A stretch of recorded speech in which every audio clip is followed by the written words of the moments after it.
Hey, rise and shine. Welcome to Grow Moringa Farms in Plant City, Florida. I'm Kendrick Henry, your local USA moringa farmer. Here today, I'd love to show you how to harvest a nice bushy moringa tree that's just starting to come back from a frost. She's been in the ground here for about a year and was from a larger tree that we either cut back. I can't remember if we cut this one back without roots or this one actually came with roots. I have this written down in my log. But it's just now starting to bush out, and you can see that we're gonna go ahead and grab some of these nice fresh greens today. I got my tools, just got a saw, just got a little cutter here. So we'll just get going by starting to just kind of trim back some of these branches. We'll start with the lower ones. Let's go ahead and pan down for a second here. Let's just go ahead and start low. Before they get yellow, we'll start pulling them off and seeing what this tree really has to offer. Now she's gonna start splitting up low. I really love low splitting trees, so I might just keep this one here like this. That could actually turn into wood here very shortly, so that way it could actually be a whole nother branch or trunk coming off the tree.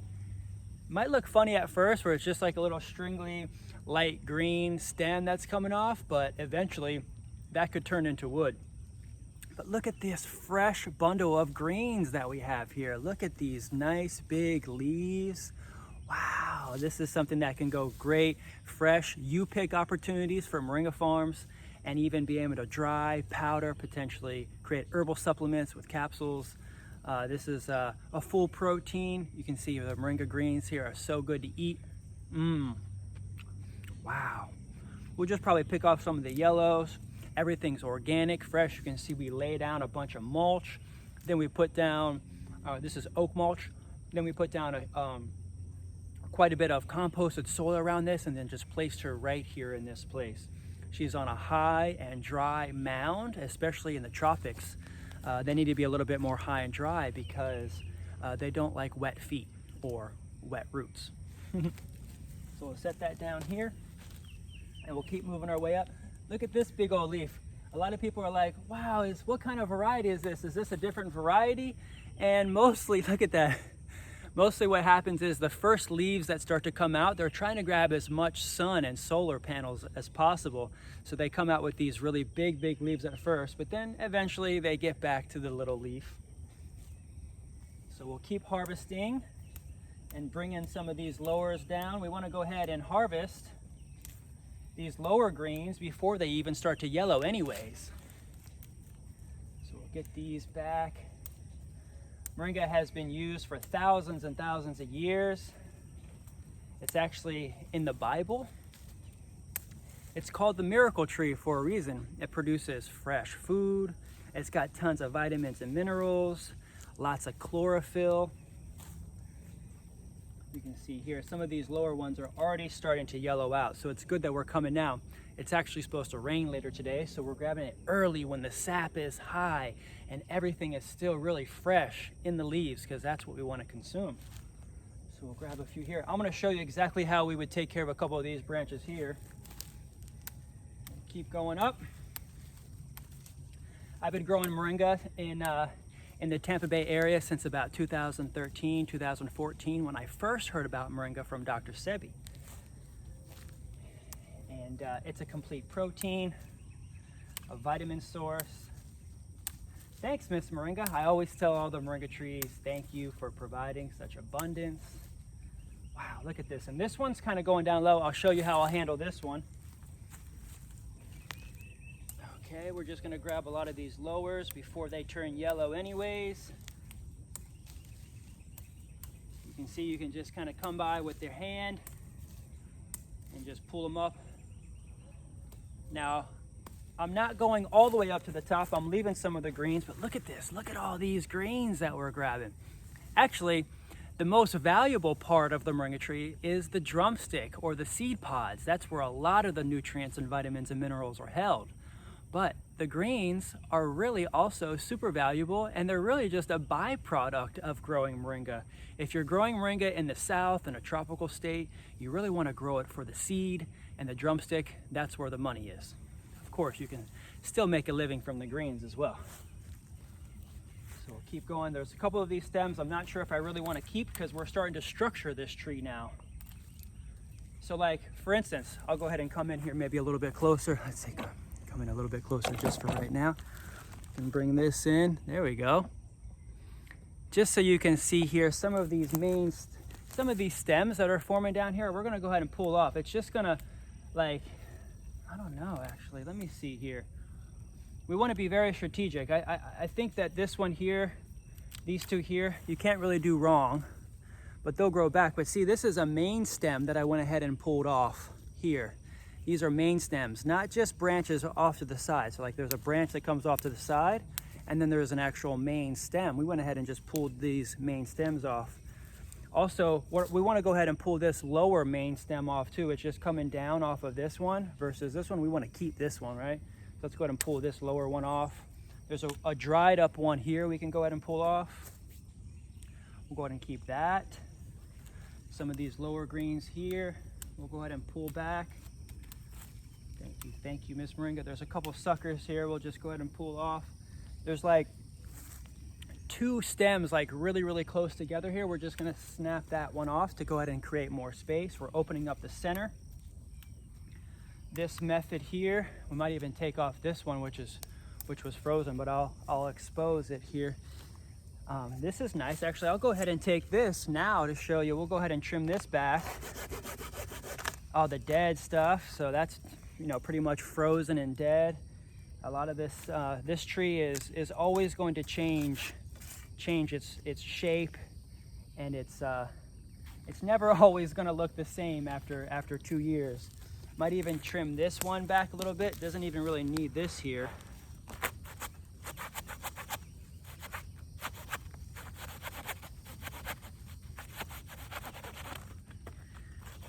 Just kind of take this off. Woo. There we go. This little knobby here wasn't really doing anything. It wasn't going to sprout, so we went ahead and just took that off. Just wanted to clean it up. This is us just being able to start cleaning this up. This was pretty much, it looked dead. It was just a stick all winter long. So she's just now starting to come back. We'll go ahead and continue grabbing some of these greens low. These low suckers down here, I don't know. Maybe we can keep a couple of them. This one's kind of low coming off. Look at this that just kind of came off. Look at all this. Beautiful greens, tons of greens. And you can replant a stem, a main stem, if it has wood on it. This one's just starting to form wood on there. That's nice. We might be able to replant that, and that could regrow. There's just a bunch of little suckers here. We're gonna go ahead and maybe just scroll down here. Say, do we need all three of these? Do we just want one to be predominant? Although this is coming into the driveway here. I don't even know if I really want any of these ones coming off the side. I like this one because it's going out this way. This is where the architect comes in. You start to design and build your own moringa trees. All right, let's see here. Do we want to keep these ones? I don't know, maybe just one. We could probably just keep one out of these three. Which one looks the best? Which one do I like the most?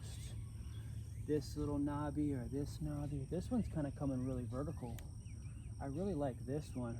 This one's a little bit lower. This one's a little bit higher. This one's going in here like this. I think I'm gonna go ahead and take this one, and keep this one.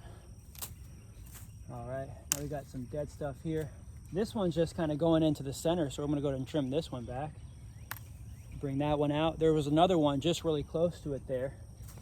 You can see it's really starting to kind of come into light now. She's really starting to thin out. There's a couple of suckers on this side. Let's go ahead and zoom in on this side. We'll bring this in this way. Bear with me. I want to go ahead and just get this video posted for you guys this morning. Happy Saturday. We'll get this trimmed back. Lots of you-pick opportunities for your farm. So this one's sucking this one. Let's go ahead and trim some of these greens back so you can see exactly what I'm looking at in here. Pulling some of these branches off low, getting her some air. That way these greens don't go bad. We've got a ton of greens now. We probably have at least 100 grams worth of dried greens. Definitely have have a couple pounds worth of wet greens that we could sell right off the bat at the farmer's market. Actually having a little bit of a farmer's market here today. Every Saturday between 10 and 2, we're open here to the public so that way you can come in, learn about moringa. We have courses, classes, demonstrations. And if you ever want to learn more about moringa in a more serious way, I'm actually going live every day for an hour in the members area. So we have a members area called the Grow Moringa Collective, and you can come in and join us and ask questions and get all the information that you might need to learn how to do this for yourself and to make a living off of growing moringa. We're going to get this back. So we've got a couple here that you can see here. This is nice. I like this one. We're pulling some of these off, some of these suckers. Do we want to keep this one or do we want to keep this one? Oh, I like this one. This one's really big. See how this one's just in the same line? These two right here are just in the same line. It's like one is going to kind of like get in the way of the other, and it's going to stunt the growth of one. If we pull out the other one above it, it might end up, it'll end up like making this one more prominent. So sometimes it's so tough to choose which ones we want to keep. But every year it ends up doing something like this. You have a tree that looks one way one year and it looks completely different another year. So don't be too worried about it, and just go ahead and make the move. And see all of these ones that are coming off of it like this, but maybe just kind of thinning it up right now. We don't necessarily have to take all of them off right now, but this one's coming low. If I want this one to start splitting out more right here, I'll go ahead and just pop this top off, and that'll start splitting right here. So that'll stop growing up, and it'll start thickening this branch out, this stem out, and it'll start pushing out more stems actually from here and here and here from all of these nodes and collars. Man, there's quite a bit here. I just don't know which ones I want to keep, which ones I want to take. Some of them are just, I can kind of see that this one's really becoming a prominent one. This one's just kind of going over like this. It's too close. I like to give them some space. So definitely just one by one, grabbing them. These over here would be nice. Maybe just this one over here is a little bit too much. I like this one starting to come off in the back. There's a whole big one coming off in the back here. We'll probably just keep that one, just let that one grow up and see how that one goes. I don't really know if I like this one. Oh, but this one down here is already rotten, so we'll go ahead and just take this off. So it's got some pieces that are rotten, and might end up having to cut this back all the way at some point. So maybe just keep this, keep this, keep this for now. This one definitely is rotten here. This is just frost damage. This is a lot of frost damage. We had a frost out here. So a lot of this is just coming off. This isn't gonna grow back, so you can go ahead and take that back. But let's see here, we got a few more up here. Let's go ahead and pan up a little bit here so you can see. Nice tall tree here. Grab some of these taller branches. Leave a couple of leaves, of course, so that way she can heal and get some energy. And there we go. We'll go ahead and take this one off and keep this. And we'll go ahead and take this one off. It's sucking off of that one. Go ahead and keep this one. Now they're all kind of spaced. If I wanted to keep this one, I don't know. I think I do want to take this one just because it's already here on this, and it would just kind of like get shaded out and crowd this whole area right here. By taking this one, it'll also maybe help this one get a little bit more prominent. I'm definitely going to pop all the tops. That's for sure. We're popping all the tops. So we're just going to pop all the tops off like this. That way they all start to split out from here. And that'll be good. That's a good little harvest just for right now, just to see what she'll do over the next couple weeks. Look at all these greens that we just got. Look at all these great, beautiful greens that we just got from this tree. Would never think that this little tree like this would get so many greens. So we'll come in, we'll get them washed up, get them on the racks to dry, and probably just let it go from there. I don't know. This is just coming out into the roadway. Might just go ahead and bring this one back here. Boom. If I made a mistake, I'm sorry, baby, but you know I love you. And thank you for joining us today here at Grow Moringa Farms on our lovely, lovely moringa farm that we have growing. We've got about 2.5 acres. We've got a couple hundred trees out here in the ground. I just got a new lawnmower, so I'm starting to actually get the rows down. I just slipped in a couple pieces of paper at the local tree trimming depot and said, hey, drop your mulch chips here, oak chips, drop here. You know, gave them my address so we can get free chips. And this will be good. This will be good for the day. We'll go ahead and come back and see how she's doing over the next few weeks. If you'd like to come in, we're open every Saturday between 10 and 2 for the next month or so, just because it's going to start raining every day and get a little bit too hot for us to be able to even enjoy ourselves. The products really can't be outside like that. So, thank you. Thanks so much. If you have any questions, you can always call or text 813-567-3100. And I'll see you soon. Go to growmoringa.com if you'd like to join the membership and learn, get all the answers. I go live Monday, Tuesday, Wednesday, Thursday, Friday. Every single day of the week we have different topics, classes, demonstrations. We're talking about mostly like beginners, commercial growers. We're talking business. We're talking land management. If you want to learn how to design and build your moringa farm, I can help you get things going. And I'll see you soon. Ciao. Have a great week. Have a great day. Peace, love, and prosperous growing. I'll see you next time.